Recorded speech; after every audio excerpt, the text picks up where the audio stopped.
เชิญติดตามรับฟังรายการสติมาปัญญาเกิดขอน้อมแด่พระผู้มีพระภาคเจ้า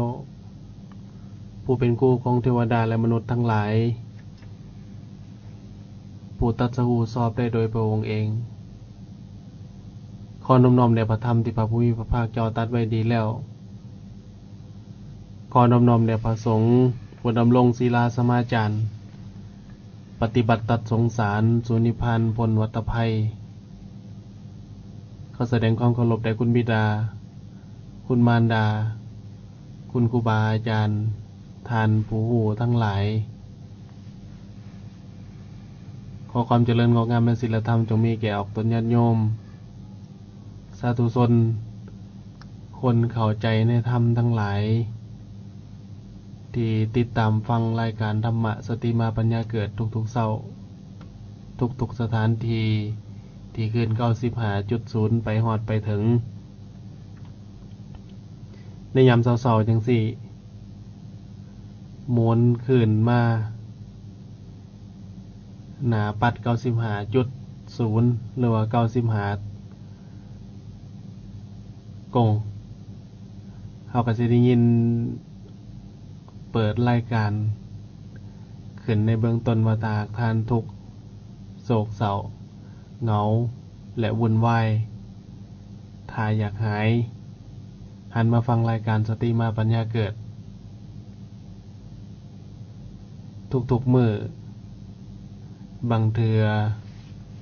อาจสิตรงเวลาปั๊บได้ยินเสียงปั๊บบางเทื่อก็สิยับไปจัก10 ปลายนาทีหรือว่าช้าไว้แต่ว่าออกตนญาติโยมก็ได้ติดตามตลอดจังใดก็อยากออกตนโยมทั้งหลายเฮาทั้งหลายต้องช่วยกันประคับประคอง ต้องช่วยกันทนุบำรุงต้องช่วยกันเบิ่งแย่งรักษาหลักคำสอนของพระบรมศาสดาสัมมาสัมพุทธเจ้าของเฮา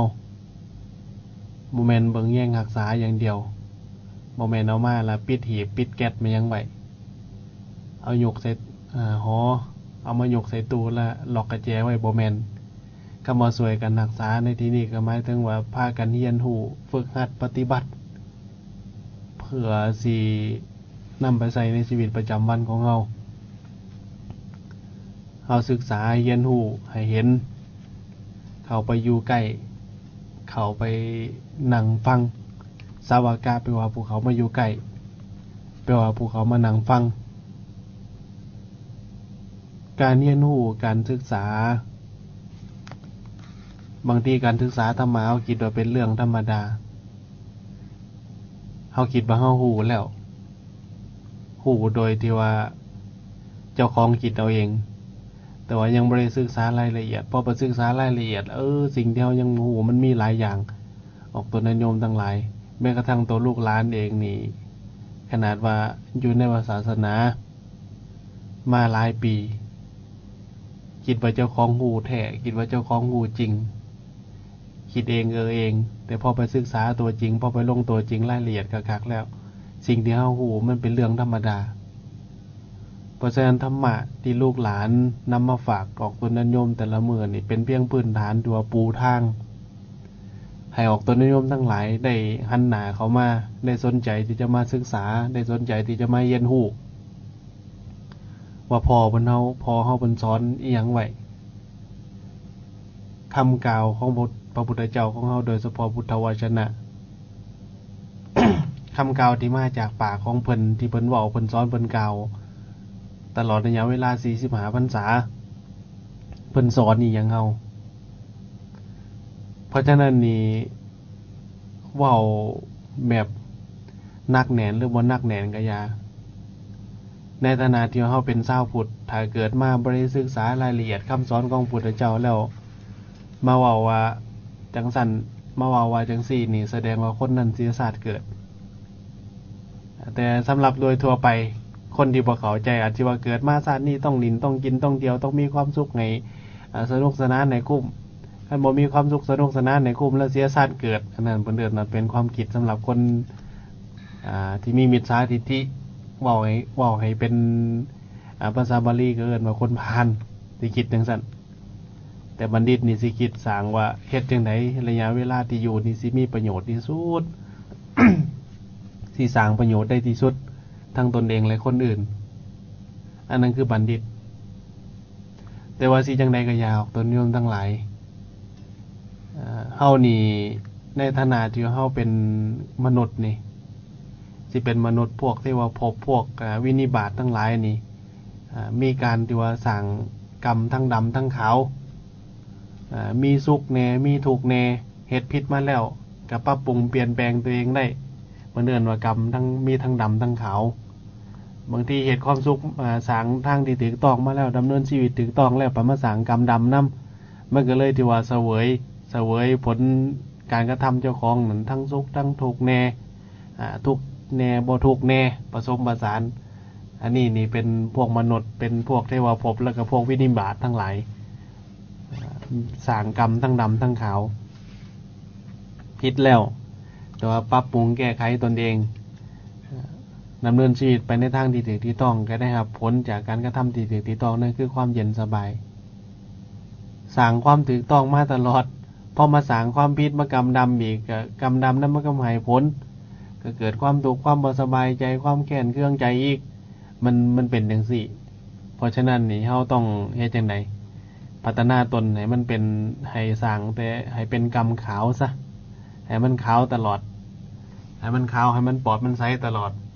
กันยามใดก็ยังเป็นกรรมสร้างผสมกันอยู่ทั้งกรรมดำกรรมขาวมันก็สิสุขแน่ทุกข์แน่สุขแน่ทุกข์แน่มันสิมันขึ้นมันลงจังซี่เพราะฉะนั้นเราต้องปรับวิถีชีวิตใหม่ให้ได้เรียนรู้ให้ได้เข้าใจปกกับหมองตนญาติโยมมื้อนี้ถือว่าเป็นมื้อแห่มหาค่ำเดือน4พุทธศักราช2555ตรงกับวันที่31เดือนมีนาคศ2012วันคืนผ่านเลยไปออกตนญาติโยมทั้งหลายปีใหม่ลาวเฮาก็ยับหมอจอจันทร์เข้ามาแล้วเลยอีก10กว่ามื้อนับถอยหลังไปได้ออกตนญาติโยมตอนนี้ก็โอ้ยเตรียมเวียกเตรียมการเตรียมงานผู้นั้นก็อยากสร้างน้ำก็ทำบุญผู้นี้ก็อยากสร้างน้ำก็ทำบุญอันนี้นี่ฝากไว้จังหนึ่งออกตนโยมทั้งหลายคนบ้านเฮามักเฮ็ดบุญมักสร้างน้ำก็ทำบุญมักเฮ็ดบุญแต่บ่มักเฮ็ดความถูกต้องบ่มักเฮ็ดความถูกต้องคือหยังคันบุญกับบุญบ่สะอาดบุญบ่บริสุทธิ์แม่น้ำน้อยไหลรังสนั่นแม่น้ำใหญ่ไหลนิ่งสงัดเฮ็ดบุญก็ตามใจผู้อยากบางเทื่อก็ดีโอ้ยคันนั้นก็เลยที่ว่าเป็นบางเทื่อก็ว่าเอามาเป็นคำว่าพุทธเจ้าเพิ่นสอนจังซั่นจังซี่เฮ็ดบุญบ่มีกินบ่มีหยังมันบ่แม่นบุญเด้เป็นความคิดในมุมนึงอีกจังนั้นเฮ็ดบุญมันบ่มีเมามันก็บ่แม่นบุญว่าซั่นนั่นถือว่าผิดอย่างแรงเลยบุญสำหรับบุญแบบพุทธะสำหรับพระพุทธเจ้าที่เพิ่นกล่าวไว้ก็คือต้องเป็นบุญที่มีความนิ่งมีความเงียบสงัดบำเพ็ญบุญด้วยความเย็นฟังธรรมนั่งสมาธิตื่นมาตอนเช้าตักบาตรหยาดน้ำแล้วก็แผ่เมตตาด้วยการนั่งสมาธิอันนั้นเป็นบุญที่เป็นอานิสงส์มหาศาลแต่กงกันขามเฮาเฮ็ดบุญปัจจุบันเป็นหยังมันบ่ได้ผลไวเท่าที่ควรย้อนเฮาเฮ็ดบุญที่ว่าเพิ่นเอิ้นว่าหาบสร้างซาแมวพอจบเวียกจบงานแล้วมาไหลเงินที่ว่าไปสร้างน้ำก็ทำบุญบางทีเสียเป็น4-50ล้าน100ล้านแต่ว่าบัดเงินที่มาไหลเห็นก่อนเป็นเงินถวายเอาไปสร้างสาพัฒนาวัดว่าศาสนาหรือว่าไปสร้างแนวเป็นกุศลบางทีก็มานั่งเสียดายอยู่ก็เลยมีปัญหาบุญมันก็เลยบ่เกิดเพราะฉะนั้นเฮามักเฮ็ดแต่บุญแต่บ่มักเฮ็ดความถูกต้องอยากฝากไว้ออกตนโยมทั้งหลายถ้าเฮาเป็นชาวพุทธแท้จริงนี่เฮามักเฮ็ดบุญเฮาก็ต้องมักเฮ็ดความถูกต้องนำพอไปเว้ามาก็เว้าตลอดว่าเอาความถูกต้องอย่าเอาความถูกใจกันเอาความถูกใจก็มีแต่เอาอบายมุขเขามาปนเปื้อเอาไปเอามาเอาบุญมาบังไว้ว่าเฮ็ดบุญอันที่จริงแล้วอยากพากันกินอยากพากันมื้นกันเมาอยากพากันเลี้ยงกันนั่นล่ะสิให้ก็ให้สิว่าก็ว่าสิด่าก็ด่าแต่มันเป็นความจริงทุกคนเฮาต้องยอมรับนำกันเฮาเอาบุญมาบังหน้าไว้เพียงแต่ว่าอยากมื้นอยากเมาเพราะฉะนั้นการเฮ็ดบุญทั้งเบื้องหน้าและเบื้องหลังก็ต้องเป็นบุญอย่าให้มันเป็นเพราะผิวเผินดอกตนโยมทั้งหลายมื้อนี้จึงสิได้มาเว้ามากล่าวหัวข้อธรรมะสิได้เอาเป็นประสูตรเรื่องพุทธวจนะเป็นประสูตรเรื่องหลักการเว้า อันนี้ถือว่าพระพุทธองค์เพิ่นได้ตรัสไว้หลักการเว้าก็คือภิกษุทั้งหลายวาจาประกอบด้วยองค์หาประการเป็นวาจาสุภาษิตบ่เป็นวาจาทุภาษิตเป็นวาจาบ่มีโทษและวินยูชนบ่ตีเตียนองค์หาประการนั้นเป็นจังไดองค์หาประการคือ1กล่าวแล้วควรแก่เวลากาเลนะภาสิตาโหติ2กล่าวแล้วตามสัจกล่าวแล้วตามสัจจริงสัจจะภาสิตาโหติ3กล่าวแล้วอย่างอ่อนหวานสรรหาภาสิตาโหติ4กล่าวแล้วอย่างประกอบด้วยประโยชน์อัตถสันหิตาภาสิตาโหติ5กล่าวแล้วด้วยเมตตาจิตเมตตาจเตนะภาสิตาโหติภิกษุทั้งหลายวาจาประกอบด้วยวงหาประการเหล่านี้แลเป็นวาจาสุภาษิตบ่เป็นวาจาทุภาษิตเป็นวาจาบ่มีโทษและวินยูชนบ่ตีเตียนอันนี้กูมือนี้เขามีปัญหาอยู่จังซี่ออกตนโยมทั้งหลายคืออย่างในประสูตรที่พุทธองค์เพิ่นตรัสไว้นี่เป็นความจริงเลยวงหาประการนี่เฮาเว้าเฮาตั้งจิตตั้งใจแต่ว่าเฮาบ่กระทำตามที่ตั้งใจบ่เฮ็ดตามที่เฮากล่าวเฮาเว้าไว้อันนี้ถือว่าเป็นหลักจังหนึ่งที่เฮาทั้งหลายควรสืบควรฟังให้ดีว่าหลักการเว้าเฮาควรเว้าจังไดอันนี้เป็นประสูตรหรือว่าเป็นพุทธวจนะที่ว่าเป็นปฐมธรรมที่พระพุทธองค์แสดงไว้ออกตนนิยมทั้งหลายก่อนที่เขาอธิบายเนื้อความประสูตรนี่มื้อนี้ลูกหลานมาก็บ่ได้มาผู้เดียวเพราะว่าครูบาอาจารย์เพิ่นก็ได้แนะนำสื่อแล้วตั้งแต่ตอนมาแต่ว่าก็ขาดเคลื่อนมาบ่ปกติแต่คันได้มาอากาศสดก็ได้มานำกันตลอดสิได้ให้เพิ่นได้เว้าได้กล่าวซะก่อนให้ออกตนนิยมได้ยินเสียงก่อนที่เขาอธิบายก่อนที่เขาไปขยายเนื้อความพระสูตรที่ได้กล่าวมาเมื่อกี้นี้นิมนต์กันนะขอเจริญพรออกตนโยมทั้งหลายที่กำลังให้เกียรติฟังรายการสตรีมาปัญญาเกิดในยามเช้าแบบนี้เนาะมื้อนี้ก็สิมาสนทนากับพระอาจารย์สิสุขในหลักการแนวเว้าว่ามีหยังแหน่ถือว่าอันนั้นเป็นประสูตรกันนะโดยเป็นประสูตรที่ว่าเป็นปฐมธรรมที่พระพุทธองค์ได้แสดงไว้สำหรับที่ว่าออกตนญาติโยมเว้าเรื่องความละเอียดของพระพุทธเจ้านี่บ่ธรรมดาโดยถือว่าเป็นสัพพัญญูฮู้ทุกอย่างกันบ่มีหยังมาบังไว้คำว่าสัพพัญญูนี่ฮู้ทุกเรื่องบ่มีหยังมาบังไว้ได้สิเบิ่งไปหลังก็บ่มีหยังบังเบิ่งไปทางหน้าก็บ่มีหยังบังนั่นคือความพิเศษของพระพุทธเจ้าผู้เป็นสัพพัญญูแล้วธรรมะของพระพุทธองค์นี่ก็บ่จำกัดการกันนะเป็นอาการิโกทุกยุคทุกสมัยแต่คู่มื้อนี้เขาหน่อยว่าเป็นจังได๋ลูกหลานเนาะบางทีเฮา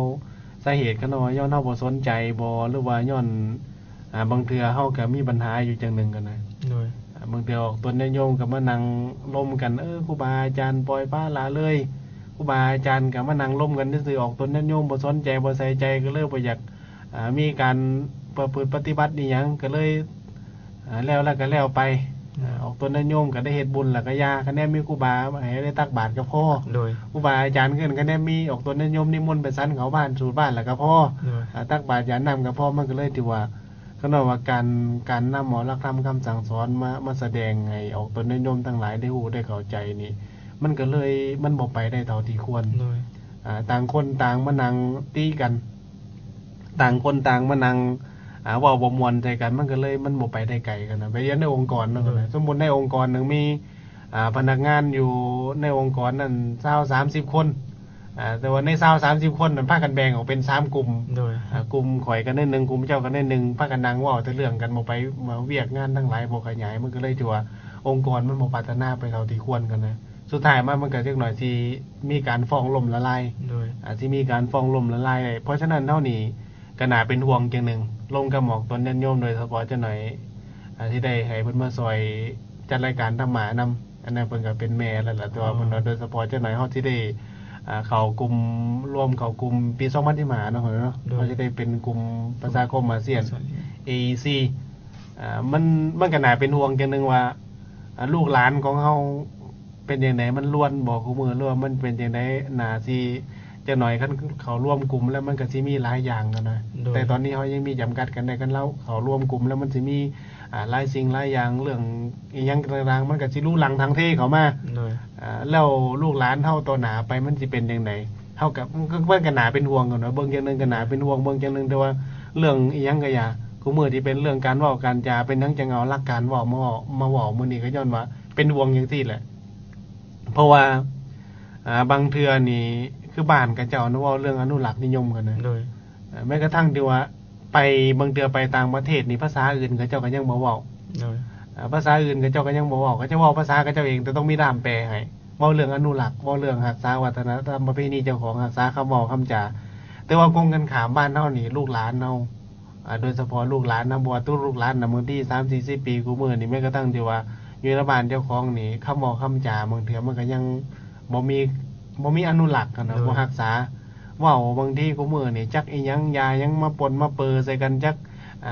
หาคำที่เป็นคำลาวแท้จริงก็บ่มีบางเทื่ออันนี้นี่สิเป็นเนื้อห้องทำนองมายังก็ยาโดยเฉพาะบางทีก็เพลงสมัยใหม่กันนะบางเทื่อเฮาก็สับสนว่ามันเป็นจังได๋คำจังได๋เข้าใจอยู่คั่นว่าภาษาเป็นพาหนะของการสื่อสารเป็นพาหนะของการสื่อสารเป็นสื่อสารกันให้เข้าใจก็บ่มีปัญหาดอกแต่ว่าอยากให้เข้าใจว่าปื้นอยากให้เฮาทั้งหลายเข้าใจว่าศัพท์คำเว้าของลาวของเฮาบ่พื้นเริ่มต้นมันเป็นคำเว้าจังได๋คุมื้อนี้มันล้วนกันนะแม้กระทั่งที่ว่าโดยเฉพาะลูกหลานของเฮาเซตกันล่มกันนะสิเป็นในภาษาคาราโอเกะในอิหยังก็อย่าสิล่มกันเป็นภาษาลาวก็บ่มีแล้วกันนะคาราโอเกะภาษาอังกฤษก็คิดว่าเจ้าของเก่งเอาไปเอามาไปบ่ล่มอังกฤษแท้จริงก็บ่ได้ดอกล่มเป็นภาษาคาราโอเกะบางทีเจ้าสิเขียนจังได๋ก็เขียนขอสิเขียนจังได๋ก็เขียนมาเขียนเป็นภาษาลาวลงท้ายด้วยจ้าด้วยแจ้มันยังก็ว่าไปมัน มันมีหลายอย่างกันนะมันก็เลยแต่ว่า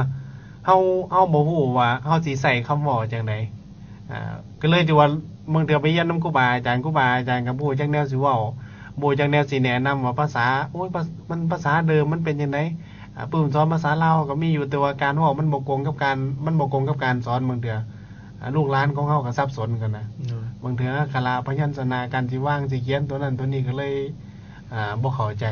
อันนี้นี่ก็เป็นขนาดเป็นห่วงอีกอย่างนึงโดยเฉพาะเด็กน้อยสมัยใหม่ของเฮาคันการเว้านี่สมมุติสิเว้าอังกฤษก็เว้าอังกฤษกันลดกันบ่ต้องเอาลาวซับก็ได้จังไหนI'm okay กันเจ้าเป็นจังไดอยู่โอเคบ่บางทีมันกับบางเทื่อมันเป็นการกลืนกินกันไปในโตเลยคันสิเว้าอังกฤษว่าสมมุติว่าข่อยโอเคทุกอย่างกันอยู่ว่าเป็นอังกฤษก็ everything okay โลดบ่ต้องเว้าภาษาลาวว่าข่อยโอเค มันบางเทื่อมันล้วนกันนะสิเพาะลูกหลานเนาะสมัยใหม่กูมื้อนี้ฮู้แล้วอยากประกาศกันให้ฮู้บ่หรือจังได๋บางทีก็อยากประกาศว่าก็ฮู้ภาษานี้พอบ่ลงตัวจริงแล้วบ่เก่งกันนะบ่มันก็เลยที่ว่าน่าเป็นห่วงจังนึงอันเว้าสำนึงสำใดได้อยู่คืออาจารย์จันทวีสุเกนบ่อาจารย์ก็เรียนอยู่โดกเนาะบางทีลูกหลานเฮาเรียนทั้งภาษาอังกฤษเนาะ สิเป็นคณะอักษรศาสตร์อักษรนึงก็อย่าจบมาแล้วบางทีไปลงตัวจริงสิเป็นปีหาภาษาอังกฤษถามว่าได้บ่ก็ยังบ่ได้อยู่ปัดเว้าคือว่าพอแอก็ได้อันนั้นนะเป็นพันผสมเนาะอาจารย์มันเป็นคันสิวนคันสิเป็นไก่ก็พอกระเทือนคันบ่เป็นกันน่ะคันสิคันบ่คันคือไก่แต่ว่าก้าคือเป็ดนั่นน่ะมันก็ มันก็เลยเป็นจังได๋มันก็เลยที่ว่าเฮาก็สับสนอย่างนึงก็บ่แม่นว่าเป็นกูคนดอกตัวนิยมทั้งหลายที่เป็นลมกันเนาะคั่นน่ะลมกันให้เฮาเห็นให้เฮาได้เข้าใจว่าเป็นตอนหน้าไปเฮาสิเขาเป็นประชาคม AEC นี่เป็นประชาคมอาเซียนนี่เฮาสิประคับประคองตนเองจังได๋สิเป็นการการดื้อกันมันก็พอกระเทินนั่นน่ะสิเป็นเป็ดก็บ่แม่นกันเป็นไก่ก็บ่แม่นน่ะนะหลังจากเป็นอีหยังสิเป็นลาวก็บ่แม่นบัดนี้เป็นสากลก็บ่แม่นแนมเบิ่งว่าเป็นลาวอยู่นะแล้วครับเป็นสากลมันก็แน่นึงอันนี้นี่ให้เป็นกติเตือนใจไว้ออกตอนนั้นโยมทั้งหลายโดยเฉพาะอีพ่อแม่หรือว่าลูกหลานเยาวชนของเฮาก็เตือนกันไว้มีออกตัวนั้นโยมที่ว่าเป็นครูบาอาจารย์ก็มาลมมาถามว่าโอ้อาจารย์คือยังพอเพิ่นอยู่เมืองหลวงหัวบางกันเพิ่นเป็นอาจารย์ที่ว่ามาเรียนต่อโทเพิ่นก็บอกโอ้อาจารย์ก็น้อยปกติอยู่ในหลวงหัวบางวิไลเทคนิคหลวงหัวบางนี่เป็นนักศึกษาอยู่ในหอพักนี่หลายพันเพิ่นก็อยากได้แผนนี่เมื่อเปิดกันนะเปิดนำช่วงเฮ็ดออก ฮ็ดกิจกรรมบ่หรือออกกำลังกายมันยังก็อยากให้เปิดได้ฟังแต่ละมื้อนะมันก็สิเป็นประโยชน์เพราะว่าเด็กน้อยเฮาคุมื้อนี้ทั้งฮู้แหน่บ่ฮู้แหน่หรือว่าฮู้แล้วก็ต่างพะโลมันก็หลายนะครับนะเพราะฉะนั้นบางทีก็ฮู้เพราะกระเทินฮู้เองเองนะครับนะเดาว่าเจ้าของเองเดาไปเดามาก็แบบพอสิเอาจริงๆบ่มีหยังได้จักแนวมันก็เลยมีปัญหาอันนี้นี่เฮามาเขาเนื้อความจังกันนะอาจารย์มาเขาเนื้อความที่พุทธเจ้าเพิ่นตัดไว้นี่เอาเฉพาะหลักการเว้าหาอย่างนี่หลักการเว้าหาอย่างอันที่1คือว่ากล่าวแล้วควรแก่เวลากาเลนะภาสิตาโหติคำว่ากล่าวแล้วนี่ควรแก่เวลาเนี่ยอาจารย์ยังไงอาจารย์จันทวีสุขเพราะสิเข้าใจ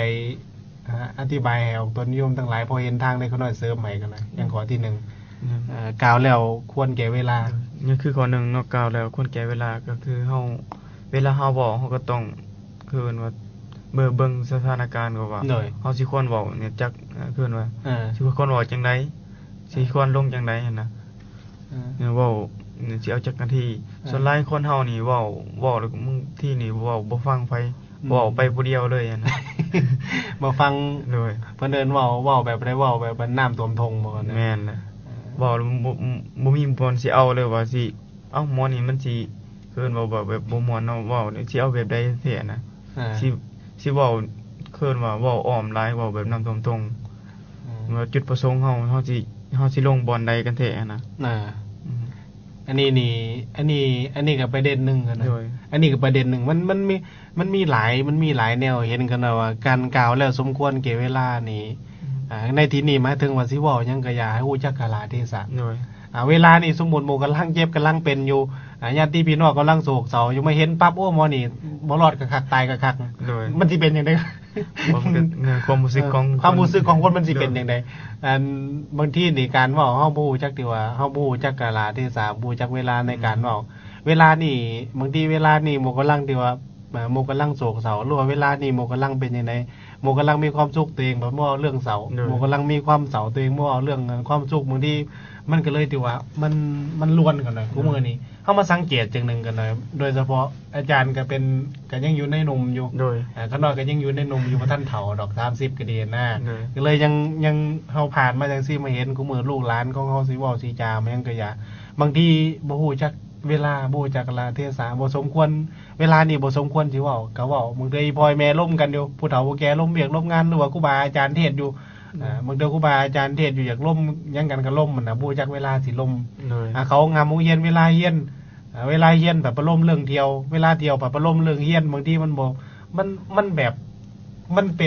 ปรปรวนเบิดกันหน่อยใส่คำเว้าคำจาของเฮาก็บ่แนวบ่สมควรเว้าก็บ่เป็นตาเว้าเฮาก็พากันเว้า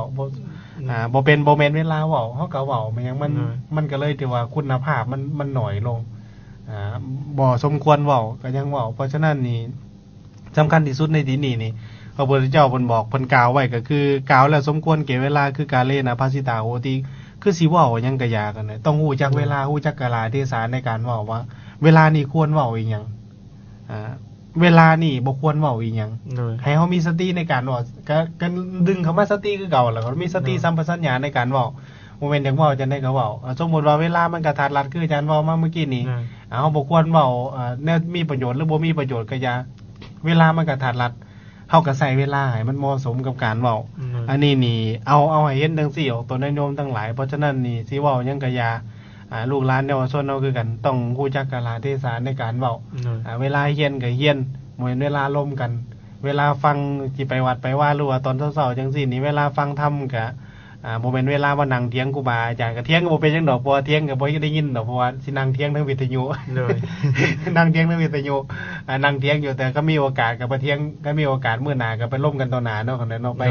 ไปร่วมได้อยู่วัดพลสวรรค์สระแดงไปเถียงกันต่อหน้าก็ได้บ่เป็นหยังไปร่วมกันมีหยังปรึกษาหารือออกตนนิยมทั้งหลายอันนี้นี่เพราะฉะนั้นนี่พระพุทธเจ้าเพิ่นสอนอันที่1ก็คือว่า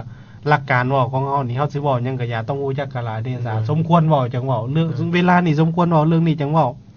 หรือว่าเว้าไปแล้วเฮาก็เบิ่งความเหมาะสมคือกันเว้าไปแล้วมันสิมีประโยชน์ขนาดใดมันมีน้ำหนักเพียงพอขนาดใดเฮาจึงเว้าอันนี้คือข้อที่1ข้อที่2ก็คือกล่าวแล้วตามสัจจะความจริงอาจารย์เห็นบอกกูมื้อนี่คนเฮานี่ส่วนหลายมักเว้าความจริงอยู่บ่ก็บางทีเนี่ยบางทีนี่เว้าความจริงเขาบ่เชื่อ คนก็เหมือนนี่บัดนี้ มักตัวเนาะ โดย เออ เราคงบ่จริงบ่เชื่อ เออ ก็จักสิเอาแหน่เอานอนตัวใดบ่ได้หันนะ เห็นหลายเด้กันนะ โดย พอเอาความจริงมาเว้านี่คือครูบาอาจารย์บางทีคือเอาเรื่องจริงมาเว้านี่บางทีเอาหับบ่ได้ โดย พอเอาความจริงพอมีคนมาปากหวานในมาตัวในจักหน่อยเนี่ยโอ้ยเสือตายแต่ว่ามันแล้วพอมันผลตามมามันเสียเกิดความบ่สบายที่บ่สบายใจมากนั่งทุกข์ระทมก้มคืนเป็นหยังคือมาตัวข่อยเป็นหยังคือมาต้มข่อยจังซั่นจังซี่ทั้งๆที่เฮาบ่มานั่งตีตัวเองว่าเป็นหยังข่อยจังเสือคนง่ายแท้เป็นหยังข่อยบ่มีเหตุมีผลเป็นหยังข่อยคือมักตัวแม่นหยังงั้นน่ะบางทีเฮาไปมานั่งจมมาผู้อื่นเฮ็ดให้เฮาจังซั่นจังซี่ก็เนาะมันต้องเปลี่ยนคำจมใหม่กันนะ โดย มันต้องเปลี่ยนใหม่ว่าเป็นหยังเขาคือหูเบาเป็นหยังคือบ่มีเหตุมีผลเป็นหยังคือบ่มีความหนักแน่นเฮียนมากกับขนาดนี้แล้วเป็นคนมากกับขนาดนี้แล้ว เฮาก็มานั่งที่ว่าโจมตีกันนะเพราะเฮียนหนังสือตกคือกันเฮียนหนังสือตกแล้วเป็นหยังเฮาคือเฮียนหนังสือตกย้อนว่าเฮาตัวอาจารย์เฮาบ่ไปเอางามโรงเรียนบางทีพ่อแม่บ่ป่วยก็ว่าอาจารย์โทรไปล่าอาจารย์อีพ่อแม่บ่สบายพ่อแม่ก็สิตายย้อนมัน โดย บางเดือเว้าพื้นเป็นบาปเป็นกรรมจักบางทีจักเจตนาหรือบ่เจตนาแต่ว่าเฮาพุทธองค์เพิ่นบอกว่าการกระทำบาปทั้งใจนี้หายแห้งกว่าตัวอื่นกันนะเฮาว่าเฮาบ่เจตนาสิตัวบางเดือไปเจอตำรวจกักว่าโอ้ยใจมันขีดปรับแล้วโอ้ยข่อยสิฟ้าวไปห้องหมอได้ตอนนี้แม่ข่อยกำลังเข้าผ่าตัดอยู่ก็ยังมีกัน โด เลย ย อันนี้นี่ถามว่ามันผิดหรือมันถูกอันนี้นี่ข้อที่มันก็เลยเข้าข้อที่2ว่าเฮาเว้าความบ่จริงกันนะแต่ว่าพระพุทธเจ้าเพิ่นสอนว่ากล่าวแล้วตามสัจจะกล่าวแล้วตามสัจจะก็คือสัจจะจริง คือเว้าหยังก็อย่าต้องเว้าความจริงมันเป็นจังไดก็เจ้าหน้าที่บ้านเมืองหรือไปทางใดก็อย่าพอล้มกันได้เพิ่นก็ตามกันหน่อยไปสังเกตเบิ่งเนาะก็หน่อยเวลาเพิ่น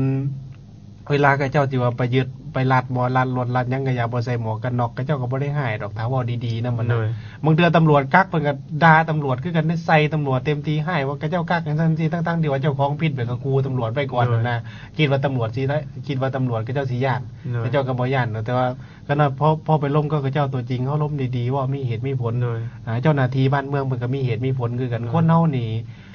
เวลาล้มกันน้ำว่าสิล้มกันจังไดกันนะสิล้มกันแบบคนบ้านล้มกันแบบบัณฑิตกันล้มกันแบบคนบ้านมีแต่ตีกันปากแตก โดย นะก็ล้มกันแบบบัณฑิตแบบนักปราชญ์นี่มีเหตุมีผลเอาเหตุเอาผลมาเว้ากัน ถามมันบ่ลงตัวอย่างหน่อยมันก็บ่ผิดกันนะกันนะเอาสมมุติมื้อนี้ล้มกันบ่แล้วมันเจ้าก็เหตุผลนักแน่นข่อยก็เหตุผลนักแน่นเอามื้อหน้าจังต่อกันไหมแต่มันยอมมีมือสิ้นสุดกันหน่อยถ้ามีเหตุมีผลถ้ามีเว้ากันด้วยสัจจะเว้ากันด้วยความจริงเพราะฉะนั้นเฮาสิเว้าหยังก็อย่าอยากให้เป็นความจริงนะแต่ว่าความจริงมันเป็นสิ่งที่บ่ตายแต่ว่าความจริงในบ่มันบ่ถูกเฮ็ดให้ตายได้บางเทื่อมันก็สิมีคำเว้าคำว่าอยู่ดอกแต่ว่าพระพุทธเจ้าเพิ่นบอกว่าความจริงคือความจริงนะสัจจะในเมื่อเฮาเว้าความจริงแล้วมันบ่นำความเดือดร้อนมาให้เฮาภายหลัง โดย คันของมื้อนี้เป็นหยังสาเหตุที่เฮาเดือดร้อนเฮานะครับความทุกข์เฮา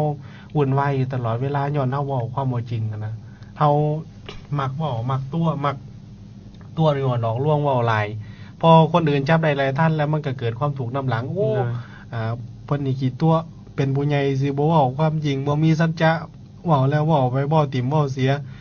บ่มาฮู้นำหลังแล้วก็ขาดความเชื่อถือกันตัวเองก็ได้รับความทุกข์บางทีสิไปดำเนินธุรกิจหนึงก็อย่าคือกินสัวข้าวไปตัวกินนี่นะไปตัวลูกค้าหรือว่าลูกค้ามาตัวก็อย่าได้กันเป็นข้าวเดียวสุดท้ายมาเอาไปเอามาฮู้กันแล้วก็ค้าขายทำมาค้าขายนำกันบ่ได้เพราะฉะนั้นนี่สิออกต้นนิยมทั้งหลายสิเป็นนักเรียนนักศึกษาเป็นพ่อค้าเช่าขายเป็นแม่ค้าก็อย่าสำคัญที่สุดก็คือเฮาต้องมีความจริงต่อกัน โดย มีความจริงกันมีความจริงแล้วนี่มันสิบ่เดือดร้อนภายหลังกันนะเป็นแม่ค้าก็ตัวว่าถึงท่านจังซี่ตัวของแท้พวกเขาเจ้าไปฮู้ว่าของแท้แล้วมื้อหน้าก็จะบ่ไปซื้อเครื่องนำอยู่ห้านซ้ำราคาตัวนี้ซื้อมาสำนี้เพราะว่ามันก็หลายหนึง โดย โมเมนต์ที่ว่าต่างชาติกับเจ้าเขามาบ้านเนาะว่าราคา4-500,000ต่อไปต่อมาหรือราคา50 บาทมัน โดย มันก็เจ้าก็บ่จริงอยู่แต่ก็พอไหวกันนะ โดย บางทีมันก็เลยที่ว่าอันนี้นี่ออกต้นนิยมทั้งหลายอยากฝากไว้ว่าหลักการเว้าของเฮาที่พระพุทธเจ้าเพิ่นสอนในที่2ก็คือเฮาสิเว้าหยังก็อย่าต้องเว้าตามสัจจะจริง โดย ภาษาบาลีเพิ่นเรียกว่าสัจจะภาสิตาโหติ โดย ให้เว้าจังซั่นให้มีความจริงมีความหนักแน่นเว้าหยังก็อย่าให้มีความมั่นคงเว้าจังได๋ก็เฮ็ดจังซั่นมันสิช้าหรือสิไวก็อย่าก็ต้องเฮ็ดให้ได้คันได้เว้าล่ะนะก็ เว้าไปแล้วมันบ่เดือดร้อนภายหลัง โดยบ่เดือดร้อนภายหลังแล้วก็บ่เดือดร้อนคนที่อยู่อ้อมข้างบ่เดือดร้อนครอบครัวญาติพี่น้องชาติบ้านเมืองนะ โดย อันนี้มันสำคัญอันนี้คือ2อันที่3ก็คือกล่าวแล้วอย่างหวานๆอันนี้นี่สันหาภาสิตาโหติ คู่มื้อนี้เฮาไปอยู่รวมกันเอาเริ่มต้นตั้งแต่พ่อใหญ่แม่ใหญ่ก่อนนะครับ โดย เอาอีพ่อแม่ในครอบครัวก่อนอาจารย์อาจารย์และอาจารย์เคยได้ยินคำหวานอยู่บ่ ก็เคยยินอยู่เพิ่นว่า เคยได้ยินแต่หน่อยกันนะว่าพ่อแม่นี่เวลาบอกกับลูกกับเต่าบางเทื่อมาหายลูกหายเต่าว่าเขาเว้าบ่อ่อนบ่หวานนี่ก็เป็นไปบ่ได้เด้อกันเวลาหายมาบักเว้าอนุญาตนำบอกตัวนิยมทั้งหลายสิเป็นพ่อหรือคันพ่อก็หายลูกมักหาสู้หนีคันไม่ออกก็ไม่ออกก็อีห้ามักห้ามักเช็ดมักควงจังซั่นจังซี่บ่ด่าแต่ลูกแต่เต่าด่าลูกด่าผัวนำคำอ่อนหวานมันก็คำอ่อนหวานมันบ่มีกันนะมันก็เลยที่ว่าเป็นจังได๋ล่ะบัดนี้พอเฮาอยากเฮาเว้าอ่อนบ่เป็นเว้าหวานบ่เป็นแล้วเว้านิ่มเว้านวลบ่เป็นแต่ว่าคำว่าอ่อนหวานในที่นี้บ่แม่นอ่อนแต่ภายนอกนะต้องอ่อนมาจากภายใน โดย อ่อนมาจากใจของเฮานำแล้วเฮาอยากให้คนอื่นมาเว้าหวานนำเฮาเว้าอ่อนเว้าหวานนำเฮานี่เฮาเว้าอ่อนเว้าหวานนำคนอื่นบ่เป็นมันสิเป็นไปได้บ่คนเป็นแบบบ่ได้เด็ดขาดเฮาเว้าบ่ม่วนกับหมู่กับกูอยากให้หมู่กูบ่เว้าม่วนนำเฮามันก็เป็นไปบ่ได้อยู่ในครอบครัวเฮือนซ่านคือกันเป็นแม่ก็ด่าแต่ลูกด่าแต่ผัวอยากให้ผัวกับลูกเว้าม่วนนำก็เป็นไปบ่ได้มีแต่เขาสิหันข้างใส่นี่แหละกันนะหันข้างแต่มันเวลาพวกเขาเจ้ามาเฮ็ดปืนๆปัดๆใส่ก็ทุกข์ใจได้กัน โด นะ ย เพราะว่าเว้าอ่อนเว้าหวานบ่เป็นเพราะฉะนั้นนี่ออกต้นโยมทั้งหลายเฮาต้องรู้จักที่ว่าเว้าอิหยังก็อย่าให้เป็นสันนาภาสิตาโหติให้เป็นคำเว้าที่อ่อนหวานที่อ่อนหวานมาจากภายในสู่ภายนอกบ่แม่นอ่อนหวานแต่ภายนอกก็อ่อนหวานแต่ภายนอกก็คือทั้งหน้าคือแต่รับหลังแต่ไปทั้งไมมันก็ใช้การบ่ได้คือกันเพราะฉะนั้นนี่ให้เข้าใจให้ฝึกเว้าอ่อนฝึกเว้าหวานลูกเต้าในครอบครัวเรือนซ่านกันได้ก็อย่า ในผัวลูกผัวก็อย่าให้เว้ามักหลาอีร้อยจังซั่นนี่นางเอ้ยจังซั่นจังซี่บางทีคือพอออกไม่ออกนี่กันก็พอออกไปมากคำหน่อยเดียวแทนที่สิอดหยังกันนะเว้าดีนำบ่เป็นเด้ด่าซะก่อนน่ะนะแทนที่สิเว้าม่วนนำก่อนน่ะใส่เต็มควันซะก่อนเอาไปเอามาแล้วกันมื้อนั้นแทนที่สิมีความสุขแล้วก็เจ้าก็หน้างอก็หน้างอนอนหันหน้าเข้าฟ้านอนไปนอนมันแล้วบ่สนใจนำกันบ่สนใจสิล้มกันย้อนหยังย้อนเฮาบ่มีคำหวานคำหวานใส่กันลูกเต้า การเว้านี่ก็มันคือว่าการเฮาเว้าบ่ดีเว้าเว้าหายๆหยังเด็กน้อยเขาก็ต้องคือว่ามันปลูกจิตสำนึกของเขาเจ้านะบัดเวลาเขาไปโรงเรียนบ่ไปหยังเขาก็จะบางทีเขาก็นำเอาคำบอกของพ่อของแม่มาเว้าที่มันก็เสียหายเพราะนั้นมาตีลูกว่าเป็นหยังเนี่ยมาตีตัวเองเนาะเขามาตีว่าแม่คือเว้าจังซี่มันก็เป็นสาเหตุเฮาอันนึงที่เฮ็ดให้ลูกมีปมด้อยนั่นน่ะเนาะเฮ็ดให้มันเฮ็ดให้คำเว้าเฮามาสังเกตเบิ่งเล็กน้อยเฮาคุมื้อนี่ก็เลยเว้าบ่ค่อยม่วนกันแต่ว่ามันก็ขึ้นกับมันก็บ่เป็นมันก็ส่วนหลายหรือส่วนน้อยมันก็ขึ้นกับการฝึกมีเรื่องนึงที่มันก็เป็นเรื่องจริงที่เฮาได้ยินอยู่ตลอดเนาะอันคือลูกน้อยเล็กน้อยมาอนุบาลมันมาถามพ่อเนาะก่อนมาถามพ่อก็กำลังอยากให้อยู่ตอนนี้อยากให้แม่อยู่มาถามพ่ออีพ่ออีพ่อในครูมาถามในครูบอกมาถามนะมาถามว่าจังได๋อาจารย์จำได้บ่ก็มาถามว่าว่าเนี่ยลูกนี่ซื้ออีสังหั่นน่ะก็ว่าเนี่ยทั้งที่จะขายเนาะพอจะขายก็เลยว่ามันซื้อกูนี่ลูกก็หัวแล้วยังหน่อยเนาะก็ว่าเป็นหยังคือซื้อกูก็บ่ได้ใส่ใจแล้วก็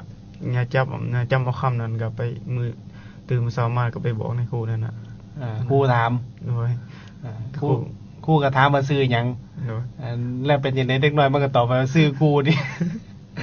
กูก็ตกใจเป็นจังเอาคือมาว่าเด็กน้อยคือว่าบ่ม่วนพอซื้อไปซื้อมาพอประถามตอนพอกำลังอยากให้เพราะฉะนั้นน้องต้นโยมทั้งหลายเวลาสอนลูกสอนเต้านี่เฮาสิอยากให้สิอารมณ์มันหยังก็อย่าเฮาต้องรู้จักเสียสละอารมณ์ส่วนตน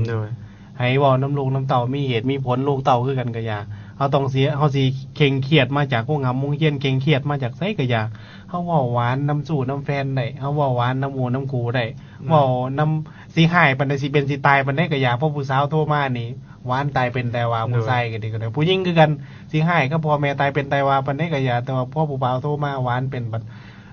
แล้วพอกลับมาเฮือนมาซ่านเว้าม่วนน้ำพ่อน้ำแม่บ่เป็นพ่อแม่เว้านี่เฮ็ดซบงออยู่หน้าสร้างดังจังซี่อยู่เว้าแบบให้บางทีเว้าหวานน้ำหมู่น้ำครูเป็นเว้าหวานน้ำน้ำสู่น้ำแฟนเป็นแต่ว่าหวานน้ำพ่อน้ำแม่บ่เป็นมันน่าแปลกคนเนาะอันนี้คือกันพ่อแม่คือกันว่าหวานน้ำคนอื่นได้แต่บางทีว่าหวานน้ำลูกน้ำเต้าว่าหวานบ่เป็นโดยมีส่วนหลายพ่อแม่ก็มีแต่มักด่าก็มีแต่ด่าคักว่าบ่หาบ่โฮงหยัง ยังพี่กินตับกินไส กินตับกินไส กินแต่เนื้อดีๆเนาะ ไม่ได้กินตับกินไสกิน โดย พุงกินหัวภาษาบ้านเฮาแฮงเว้าเลิกเข้าไปกันเนาะ โดย กินหัวตับหัวไตมันยังกินไปจนเอาไปเอามาเดี๋ยวเด็กน้อยมันก็มันปลูกฝังจังหนึง โดย บางเทื่อมันก็ย้าน มันก็เลยย้านแล้วให้ปรับออกตัวโยมทั้งหลายโดยเฉพาะลูกหลานเยาวชนคือกันพ่อแม่คือกันให้เฮาปรับเข้าหากันคำเว้าเพราะฉะนั้นคำเว้าข้อที่3นี่พระพุทธเจ้าเพิ่นยังบอกว่าหลักการเว้าข้อที่3ก็คือต้องฝึกตัวเองให้กล่าวคำที่ว่าเป็นคำที่ว่าอ่อนหวานสรรหาภาสิตาโหติ ให้คำว่าสรรหานี่กล่าวแล้วนำความอบอุ่นมาให้นำความเย็นสบายมาให้ โดยคัน อั เฮาน นี้ คันเฮาเว้าดีไปเนี่ยเขาก็จะเว้าดีตอบคัน แน่ เว้าน อน หายไปเขาก็ได้ คันเฮาด่าเขาก็ด่าตอบ โดยขนาดสัตว์นะ ลูกมันบ่กล้าด่าอยู่แต่มันด่าอยู่ในใจบางเทื่อก็เดี๋ยวมันนั่นน่ะ ขนาดสัตว์เฮามันก็บ่ฮู้ภาษาเฮาหรอกแต่ว่าเฮาเว้าหายมันก็หนีกันคันเว้าดีมันก็ คันเว้าดี เข้ม คันเอิ้นมันมาเดี๋ยวเฮาก็จับเฮาบายเฮาให้ความยิ้มนวลแก่มันก็แล่นเข้ามาใกล้แล้วมันก็ติดกันนะ โดย บ่ว่าแต่สัตว์แต่คนแหละสำคัญที่สุดอันนี้ออกตัวนิยมทั้งหลายให้เป็นคติเตือนใจไว้หลักการเว้าข้อที่3ก็คือต้องรู้จักฝึกตนเองเว้าอย่างอ่อนหวานอันที่4กล่าวแล้วยังประกอบด้วยประโยชน์ อันนี้นี่คืออัตถาสันหิตาภาสิตาโหติ โดย คือคำบอกคำกล่าวของเฮานี่ต้องมันสืบเนื่องกันหน่อยต้องนำประโยชน์มาให้นำประโยชน์ในที่ให้ที่นี่บ่แม่นว่าเว้ายังกะเต้เขาโกนเจ้าของเนาะเอาไว้ให้เจ้าของผู้เดียวคำว่านำประโยชน์มาให้ในที่นี้คือหมายถึงเว้ายังออกไปแล้วให้มันสร้างความเย็นแก่ตนเองแล้วก็สังคมสภาพแวดล้อมครอบครัวเรือนซ่านสร้างประโยชน์ให้แก่จิตแก่ใจประโยชน์ในที่นี้เอาเริ่มต้นตั้งแต่เฮาเว้ายังออกไปก็อย่ามันสร้างประโยชน์ให้แก่จิตใจเฮาภายในให้มันให้ความเย็น โดย แล้วภายนอกคืออย่างเฮ็ดให้เอาเริ่มต้นจากครอบครัวก่อนกันหน่อยไม่ออกก็เว่าออกไปแล้วเฮ็ดให้พ่อออกมีกำลังใจเฮ็ดเวียกเฮ็ดงาน โดย พ่อก็เว้าออกไปแล้วเฮ็ดให้ไม่ออกมีกำลังใจเฮ็ดเวียกเฮือนเวียกซ่านเบิ่งแย่งลูกเต้าพ่อแม่เว้าออกไปแล้วก็เฮ็ดให้ลูกมีกำลังใจศึกษาเรียนลูกเต้าเว้าออกไปแล้วก็เฮ็ดให้พ่อแม่มีกำลังใจส่งเสริมสนับสนุนลูกหำลูกเรียน โดย อันนี้คือสร้างประโยชน์เอาเริ่มต้นจากภายในซะก่อนภายในมีความปกลุ่มสุมเย็นแล้วสื่อออกมาภายนอกก็คือต่างคนต่างเบิ่งป้าอาศัยซึ่งกันและกันบางเดือนลูกเต่ากับบางเดือนยังหายโมโหโทโซมาโอ้ยอันจำตื้อผ้าข่อยเก่าเดือนบ่ได้พบปันใดแต่บางเดือนก็เป็นการนึกทราบประมาทคุณไปกันหน่อยพ่อแม่ก็บางทีบัดยังหายโมโหโทโซมาโอ้ยกูรู้จักกันสู้สิเป็นจังซี่นี่กูเอาออกตั้งแต่สู้อยู่ในท้องแล้วกับบางทีมันก็เป็นคำเว้าบ่ม่วนมันก็เลยที่ว่า โดย มันบ่สร้างประโยชน์กันนะมันบ่สร้างประโยชน์ให้เพราะฉะนั้นเฮาสิเฮ็ดหยังก็อย่าเฮาสิกล่าวหยังก็อย่าต้องสิ่งที่เฮากล่าวต้องสร้างประโยชน์ให้แก่ภายในเฮาและภายนอก โดย อันนี้ออกตนนิยมทั้งหลายให้พากันฟังไว้อันนี้เป็นความจริงที่พระพุทธเจ้าเพิ่นตัดไว้เองเป็นปฐมธรรมที่เพิ่นกล่าวที่ว่าเพิ่นแสดงสอนออกตนนิยมออกตนนิยมทั้งหลายเฮาก็ต้องที่ว่าฟังไว้ โดย ผู้ใดเชื่อพระพุทธเจ้าปฏิบัติตามพระพุทธเจ้าบ่มีคำว่ารูปทึนดอกนะบ่เสียหายไปทำมาค้าขายก็อย่าบ่มีคำว่ารูปทึนบ่มีคำว่ากำไรที่ว่ากำไรก็บ่ฮดทึนก็บ่หาย อันนี้เราต้องจังซี่ออกตัวนิยมทั้งหลายให้เข้าใจว่ากล่าวแล้วอย่างประกอบด้วยประโยชน์ก็คือกล่าวจังซี่ โดยเฮาก็ต้องมีเวลาเว้าไปก็ต้องเนี่ยควรนะเนี่ยควรให้เกียรติกันและเคารพกันนะ เลย มันจึงบ่เกิดปัญหา ถ้าเฮาเว้าแต่ภายเดียวนี่คือว่าตัดสินใจเอาผู้เดียวนี่ว่าเฮาเว้าไปนี่ถึกเนี่ยต้องแล้วเบิ่งเฮาบ่ได้เบิ่งสังเกตว่าเขาบางทีจิตใจเขามันเป็นจังไดเขาบางทีผิดมากับหมู่กับครูมาน่ะเฮาผัดไปเว้าแนวนึงบางทีมันบ่ถือกันล่ะของเขาอะ มันบ่สร้างประโยชน์กันเลย โดย มันบ่สร้างประโยชน์แต่ว่าการเว้าการล้มกันก็ต้องมีเหตุมีผลกันนะ โดย เหตุผลก็ต้องเป็นเหตุผลที่ลงรอยกันได้เลยกันนะลงห้องลงห้อยกันได้คันเหตุผลประเภทที่ว่าหัวชนฝาลงห้อยกันบ่ได้ก็มีปัญหาอีกเพราะฉะนั้นนี่เฮาล้มกันก็ต้องมีคนที่มีปัญญามาล้มกันก็ต้องใช้ปัญญาเป็นปัญญาที่ว่าสัมมาทิฏฐิคันปัญญาแบบทั้งโลกนี่เถียงกันบ่สิ้นบ่สุดจนเกิดแล้วเจ้าก็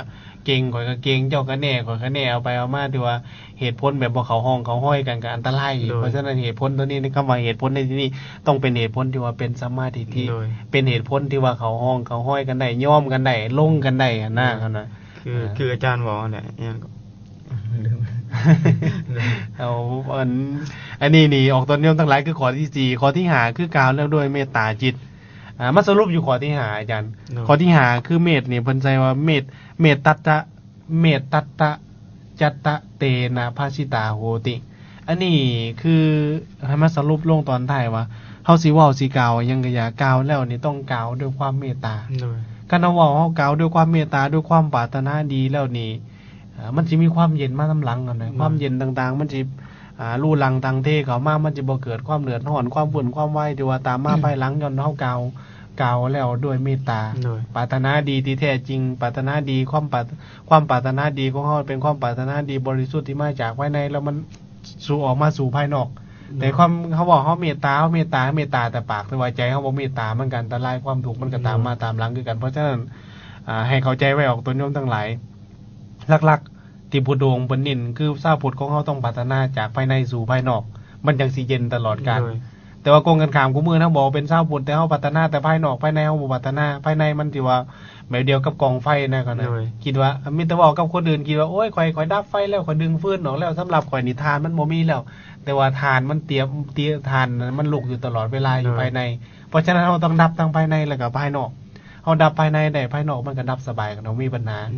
เพราะฉะนั้นนี่เพิ่นยังบอกคือ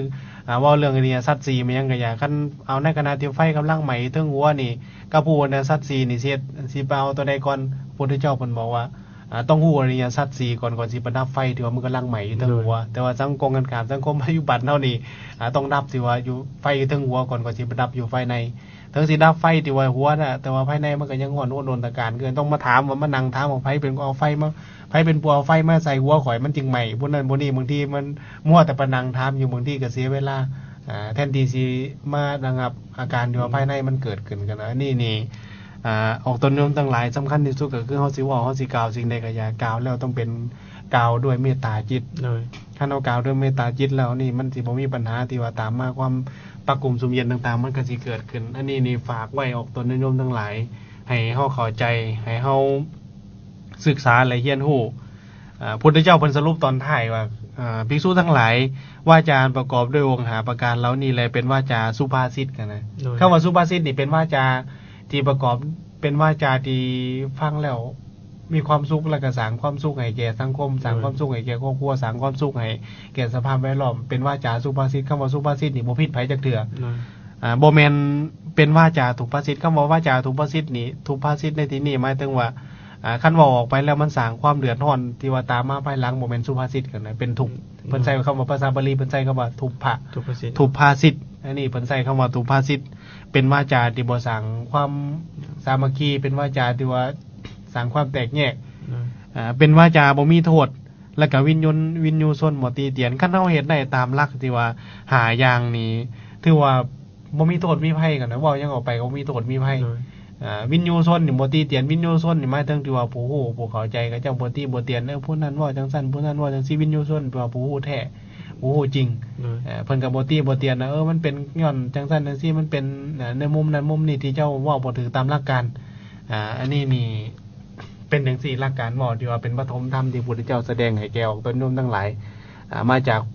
พระโอษฐ์กันนะคือเป็นพุทธวจนะนั่นแหละออกตนโยมทั้งหลายเวลาทางสถานีตอนนี้ 6:50 นาทีออกตนโยมหลายคนสงสัยอยู่ว่าเวลาหมอกสดตอนนี้เป็นยังคือบ่ได้เปิดสายหน้าไม้ให้เพราะว่าสายหน้าไม้นิยามเช้าๆนี่ติดขัดติดของนิดจังหน่อยเบอร์ที่ว่าเป็นเบอร์ตั้งโต๊ะก็บ่ได้เอาเข้ามาใกล้ก็เลยบ่ได้เปิดสายหน้าไม้ให้คันมีหยังออกตนโยมทั้งหลายอยากฝากความคิดคอมเมนต์ตัวแผนมงคลชีวิตก็ยังอยู่หรือว่าอยากสมมุติคันบ่ได้เฮ็ดแผนหรือว่าอยากได้ธรรมะที่ออกอากาศไปแต่ละมื้อที่ว่าตัดไว้ให้แล้วก็เอาตนโยมสามารถซื้อเอา USB หรือว่าเอาแฟลชไดรฟ์ล่ะก็นะแฟลชไดรฟ์เอาแฟลชไดรฟ์น่ะไปไสไปวัดพลสวรรค์แล้วคันสมมุติบ่พบอาจารย์ที่สุขกับประธานอาจารย์จันทวีสุขอาจารย์จันทวีสุขก๊อปให้ก๊อปปี้ให้เป็นเสียงเป็นเสียงเซฟใส่ USB ก็ได้เบอร์บอกเบอร์อาจารย์นี่ก็นะบอกเบอร์อาจารย์นี่ก็จะได้ฮู้99864608 99864608โดยเบอร์อาจารย์จันทวีสุขแล้วเบอร์อีกเบอร์นึงก็เบอร์อาจารย์บุญตั้ง22602928 มีคำคิดคำเห็นคำถามหยังมีหยังอยากเว้าอยากร่วมก็ฝากไว้ฝากเป็นเสียงหรือว่าฝากเป็นหยังก็อย่าฝากเป็นคำเว้านั่นล่ะให้เพิ่นเขียนแล้วเพิ่นก็สิโทรมาบอกออกตนโยมก็หลายคนอยู่สนใจอยากได้หรือว่าแผนมงคลชีวิตก็ยังอยู่โดยเสียงออกอากาศแต่ละมื้อยังบ่ได้หรือว่ายังบ่ได้ตัดหรือว่าสิเอาเป็นแบบบ่ตัดก็ได้อาจารย์เซฟเอาเลยก็ได้บ่เป็นหยังก็เซฟให้ออกตัวนิยมก็เอา USB ไปหรือเอาแฟลชไดรฟ์ไปสิเอา8กิกบ่8กิกหรือก็ คันสิเอาตั้งแต่เริ่มต้นรายการมานี่ก็4-50กิกมันหลายกันเอาคันสิเอาเฉพาะในปัจจุบันก็ประมาณจะ7-8กิกไปก็ได้หลายเติบอยู่ โดย อันนี้นี่ก็ฝากไว้เนาะออกตัวนิยมทั้งหลาย เอาไว้ได้มาออกอากาศสดในมือต่อไปจังสิเปิดสายหน้าไม้ให้เบิ่ลมกันแต่ดนแล้ว โดย จะหน่อยก็สิคือคืนอยู่คือเก่าอยู่ โดย มีอาจารย์จันทวิสุขมาห่วมจัดนํแล้วก็จะหน่อยก็สิมีออกตัวนิยมมาห่วมนํ โดย ก็สิได้กระจายไปอีก โดย กันหน่อยก็ฟังแล้วก็สิบ่ได้ฟังแต่อาจารย์ที่สุขผู้เดียวก็สิได้มีฟังแล้วความคิดมันก็สิได้แตกออกไปในจังหน่อยเป็นจังซี่แบบนี้แบบนี้ ส่วนหลายมันก็บ่ทันปกติดอก อ่า ช่วงนี้มันยังมีเวียกหลายเนาะ มันหลายอย่างจังหน่อยปีใหม่เข้ามาก็สิได้แต่บันทึกเสียง โดย รีคอร์ดเสียงไว้ก็บ่ได้บันทึกเสียงไว้ก็สิได้เปิดตัวเก่าให้ฟัง โดย จังได๋ก็อยากต้นยมทั้งหลายอนุโมทนาบุญนํทุกบอนที่ติดตามฟังที่ตั้งใจฟังหรือบ่หรือว่าผ่านไปผ่านมาก็ดีหรือว่ากำลังนอนฟังรับไปนํก็ดี โดย ให้ได้อานิสงส์นํกันเนาะอานิสงส์ โดย จากการฟังสู้ๆสังละปะเตปัญญังฟังโดยดียอมเกิดปัญญาให้จำสุภาษิตตัวนี้ไว้แต่ฟังคำว่าบ่ตั้งใจฟังมันก็สิบ่เกิดปัญญา โดย ฟังแล้วก็พอแล้วฮีดไปนะก็นั้น นี่ฟังเอาแต่ความม่วนก็บ่ได้ ฟังเอาแต่ความม่วนก็บ่ได้ฟัง ต้องเอา บอกอยู่ตลอดว่าอย่าฟังแล้วก็ให้เฮาพยายามเรียนรู้เอาหลักธรรมคำสั่งสอนของพ่อของเฮานั่นคือพระพุทธเจ้าอย่าไปฟังเลยอย่าไปติดว่าเสียงอาจารย์นั่นม่วนอาจารย์นี่ม่วนบ่ได้ยินเสียงอาจารย์นั่นบ่อยากฟังบ่ได้ยินเสียงอาจารย์นี่บ่อยากฟังบ่แม่น โดย เฮาอย่าไปติดกับเสียงกันนะ โดย ให้จำแต่เพียงสื่อให้จำแต่สื่อพระพุทธเจ้าก็พอ โดย บ่ต้องไปจำสื่ออาจารย์ที่สุขอาจารย์จันทวิสุขก็ได้ ให้จำว่าพระพุทธเจ้าเพิ่นสอนอีหยังพอสอนจังซี่จังซี่จังซี่แบบนี้เอาเป็นชาวพุทธบ่ต้องไปจำครูบาอาจารย์ก็ได้ดอกบ่เป็นหยัง อย่าฟังเอาสาระหลายๆ ฟังเอาสาระประโยชน์ได้หลาย โดย ในท้ายสุดแห่งการน้อมนำเอาหลักธรรมคำสั่งสอนของพระสินวรสัมมาสัมพุทธเจ้ามาฝากออกตนโยมมื้อนี้ขอให้ออกตนโยมทั้งหลายจงประสบแต่ความสุขความเจริญในศีลเจริญในสมาธิเจริญในปัญญาเบิดทุกตนทุกคนในกอขาเทินเจริญพร